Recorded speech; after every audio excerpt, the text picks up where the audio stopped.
안녕하세요. 결혼 7년 차에 아이 하나를 키우고 있는 30대 여성입니다.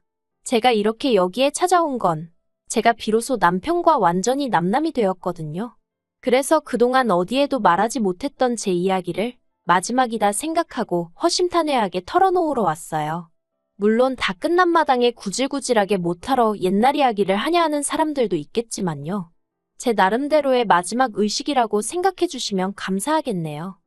남편과 결혼 이야기가 오가던 당시만 하더라도 남편은 물론이고 시댁 식구들과도 사이가 안 좋은 건 아니었어요.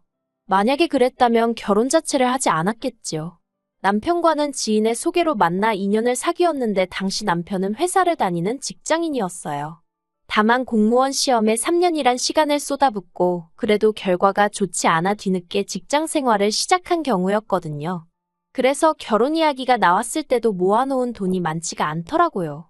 그런데 지금이라면 돈을 좀 더 모으고 결혼하자 했을지도 모르겠지만 그 당시에는 제 나이가 32로 홍기가 꽉 찼었다고 해야 할까요?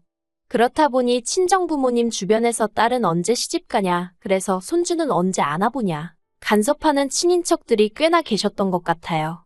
친정부모님은 돈도 돈이지만 홍기를 놓치지 않았으면 좋겠다며 결혼을 그냥 진행하라 하셨습니다.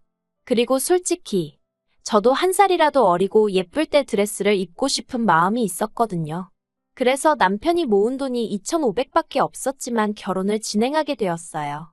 저는 당시 4천 정도 모아둔 돈이 있었네요.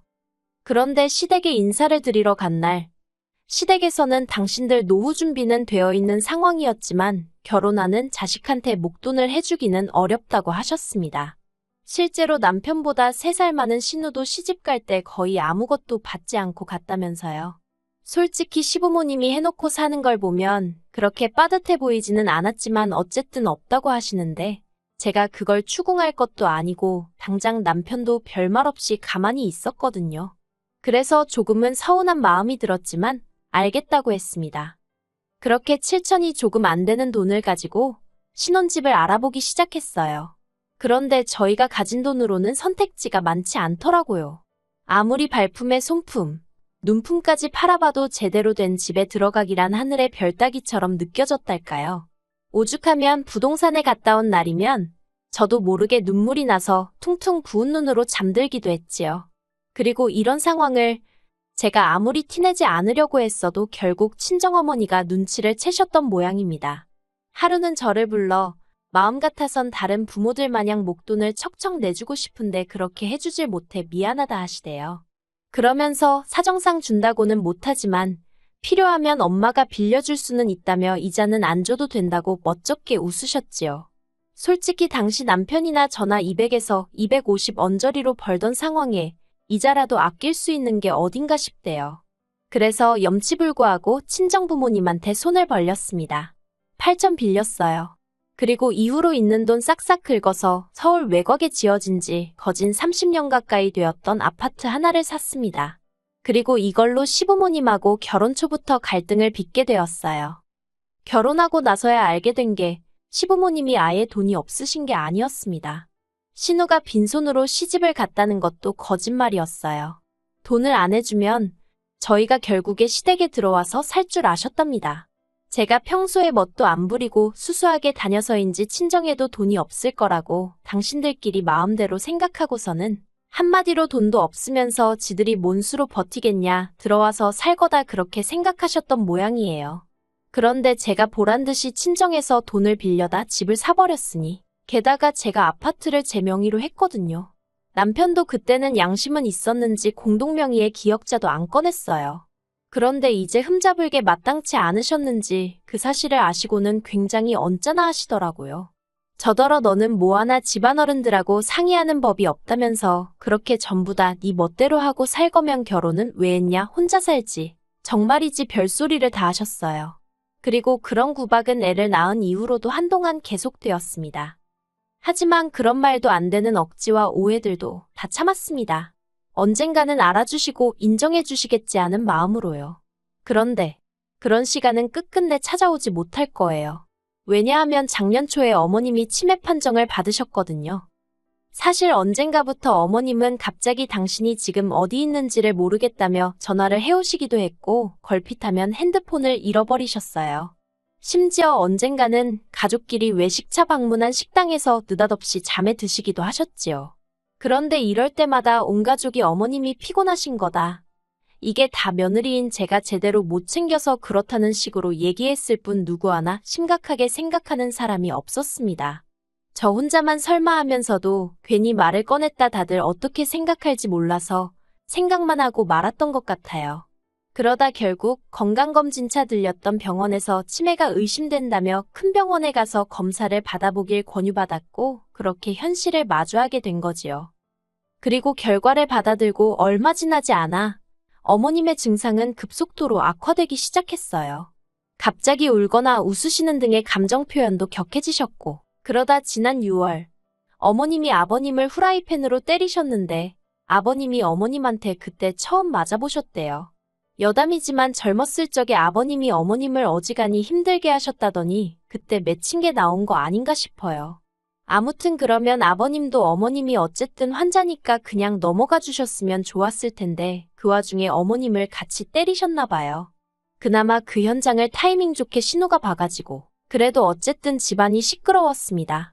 정말이지 그때를 생각하면 지금도 아찔하네요. 그리고 보다 못한 제가 남편한테 조심스레 요양원 이야기를 꺼냈습니다. 그런데 남편은 아주 난색을 표하면서 일단 자기 누나랑 얘기해보겠다고 하더라고요. 그런데 얼마 후 신우가 연락을 해와서는 저더러 시댁 근처로 이사를 하라더군요. 아버님 혼자서 어머님을 어떻게 돌보냐면서 자식들이 옆에서 들여다봐야 하지 않겠냐고요. 저도 물론 아버님이 힘드실 건 잘 알고 있었습니다. 평생을 대접받고만 사시던 분이 갑자기 아이가 되어버린 어머님을 돌보며 살려니 여러 가지로 애로사항이 많으셨을 거예요. 하지만 저는 아이 때문에라도 친정의 도움이 필요했는데 시댁 근처로 이사를 했다간 친정하고 거리가 1시간 넘게 멀어져 버리니 그럴 수가 없었지요. 그리고 전업인 신우와 달리 저는 맞벌이를 하고 있었기 때문에 시간적 여유가 없었어요. 제가 회사를 관둬도 될 만큼 남편이 월급을 많이 받는 것도 아니었고요. 그래서 결국 합의한 게 저더러 주말마다 아이를 친정에 맡기고 시댁에 내려오랍니다. 와서 아버님이 미처 하지 못하시는 집안일들을 해드리라나요. 솔직히 이미 평일 내내 일과 육아로 지치는 생활이었는데 주말까지 반납하고 일하라고 하니 세상 천지 어느 며느리, 아니 자식이라도 좋을 리가 없었지요. 그래도 어쩌겠나 싶대요. 막말로 어머님이 무슨 죄가 있어 치매를 앓게 되신 것도 아니고 그래서 그래, 할 수 있는 만큼은 해드리자 생각하고 알겠다 했습니다. 그런데 말이 좋아 주말이지. 아버님이 저더러 금요일 저녁에 내려와서 월요일 새벽녘에나 올라가라 하시더군요. 뿐만 아니라 남편은 이 일 저 일을 핑계로 빠지는 일이 잦았지만 어찌된 일인지 저는 그럴 수가 없었어요. 그랬다간 아버님으로부터 불호령이 떨어질게 불보듯 뻔했으니까요. 그래서 결국 전 주말마다 내려가 어머님이 엉망으로 만들어 놓으신 집 치우고 빨래하고 반찬하고 솔직히 할 일이 얼마나 많던지 야근을 하더라도 사무실에서 일을 하는 게 그리울 정도였어요. 게다가 신우 말로는 평일 내내 매일같이 자기가 시댁을 들여다본다는데 도대체 뭘 하는 건지. 제가 해놓은 반찬 말고 다른 반찬은 눈을 씻고 찾아봐도 보이지 않았고 평일 중에는 빨래 한 번을 돌리지 않는 건지 주말마다 산더미 같은 빨래가 저를 기다리고 있었습니다. 어머님이 실수를 많이 하시게 되면서 빨래가 어마어마하게 쏟아져 나왔거든요. 그리고 그렇게 석 달쯤 생활을 하다 보니까 당장 내 자식이 가고 싶어하는 그 동물원 한 번을 못 데려가면서 이렇게 시댁에서 종노릇이나 하고 있는 게 맞나? 그런 생각이 들대요. 하지만 그럴 때마다 적어도 남편이 표현은 안 해도 속으로 고마워하고는 있겠지. 누가 됐건 간에 내 공로를 언젠가 알아는 주겠지. 그런 막연한 믿음이 있었답니다. 그래서 참고 또 참았달까요? 그러다 얼마 후 저는 생각지도 못한 임신 소식을 확인하게 되었습니다. 계획에 있던 임신은 아니었지만 너무 감격스러웠어요. 항상 아들 하나 딸 하나 있으면 좋겠다 생각했기에 당시에는 아들인지 딸인지도 몰랐는데도 벌써부터 기쁘더라고요. 친정부모님의 도움을 좀 더 오래 받게 되면서 죄송한 마음이 컸지만 친정부모님은 그런 건 신경 쓰지 말라며 축하해 주셨습니다. 첫째 때는 사는 게 빠듯해서 산후조리원 구경도 못했는데 이번에는 그러지 말라면서 친정부모님이 따로 500만 원도 챙겨주셨지요. 그런데 시댁의 반응은 냉담했습니다. 제가 임신 소식을 알리며 더 이상 주말마다 시댁에 내려갈 수 없다고 말하자 신우가 처음 했던 말이 저더러 왜 그렇게 사람이 경솔하냐대요. 황당해서 경솔하다니 그게 무슨 소리냐 했습니다. 그러니까 신우가 정말 나을 거냐면서 자기가 수술비는 대줄 테니 이번에는 포기하라는 사람으로서는 감히 입에 담을 수도 없는 말을 꺼냈어요. 미안하지만 자기한테는 자기 어머니가 더 소중하다면서 저한테도 있는 사람부터 챙기는 게 맞지 않냐며 생각을 잘 좀 해보라고요. 제가 말도 안 되는 소리라고 나을 거라 했습니다. 그랬더니 아버님은 한다는 말씀이 그래 나으려면 나아라. 그런데 애 낳는 거랑 시댁에 내려오는 거랑 무슨 상관이냐입니다. 제가 체력적으로 힘들어서 안 된다고 했더니 그러면 회사를 관두고 아예 시댁에 내려와서 지내면 되겠다나요. 한참을 듣고 있다가 어이가 없어서 두 분 다 진심이시냐 했습니다. 그리고는 남편더러 무슨 말이라도 좀 해봐 그랬어요. 그런데 남편이 입을 꼭 다물고 아무 말도 안 하고 있더라고요. 결국 이도저도 해결이 안 나고 그렇게 저랑 남편이 집으로 돌아왔습니다. 남편더러 왜 가만히 있었냐고 따졌어요. 그리고 그렇게 어머님 상태가 걱정되면 당신이 내려가서 아버님이랑 같이 지내라 했지요. 그랬더니 기껏 한다는 소리가 어머님도 여자니까 같은 여자가 편하지 않겠냐는 거예요. 자기 이름도 잊어버리시고 막말로 똥오줌도 못 가리시는 양반한테 그런 게 중요했을까요? 도무지 말이 통하는 것 같지 않아서 남편더러 난 이제 두 손 두 발 다 들었다고 알아서 하라 했네요. 그러자 남편은 무슨 딱따구리도 아니고 계속해서 같은 말을 반복했어요. 기왕 시작한 거 조금만 더 해주면 안 되냐고요. 그러더니 급기야 한다는 말이 저더러 저러다 어머님 돌아가시면 후회 안 할 자신 있냐대요. 어이가 없어서 남편더러 당신은 자신 있냐고 물었습니다. 그랬더니 또 묵묵부답. 그런 의미 없는 말다툼을 몇 번이고 반복해야만 했어요. 그리고 스트레스 때문인지 결국 일주일 후에 저는 아이를 떠나보내야만 했습니다. 유산을 한 거지요. 수술을 마치고 병원에 누워있는데 하염없이 눈물만 흘렀어요.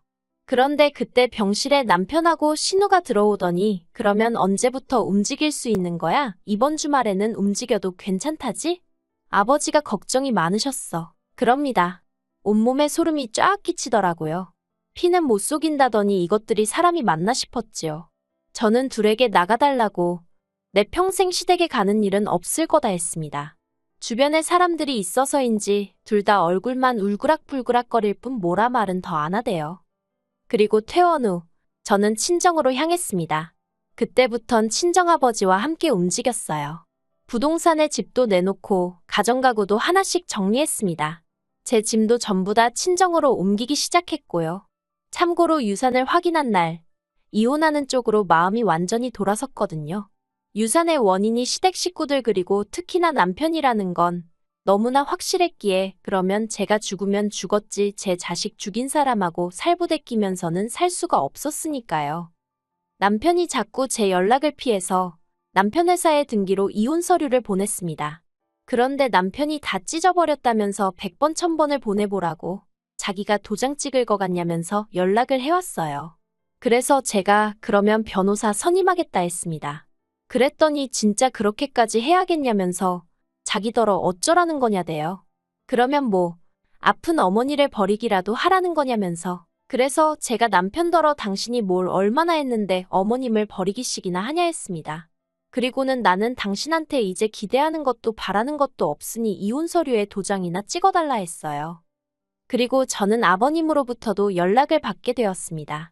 아버님은 아무리 세상이 달라졌어도 이혼하면 여자만 손해라면서 저더러 나갈 거면 제 몸뚱이만 나가라고 당신 핏줄은 두고 가라대요. 생전 손자한테 용돈 10,000원 쥐어줘 본 적 없으신 분이 그제서야 핏줄 어쩌고 하시니 웃겼어요. 그래서 알겠다 했습니다. 솔직히 아버님한테 제 아들을 맡길 생각은 추호도 없었는데 평소 아버님은 툭하면 말도 안 되는 걸로 으름장을 놓곤 하셨거든요.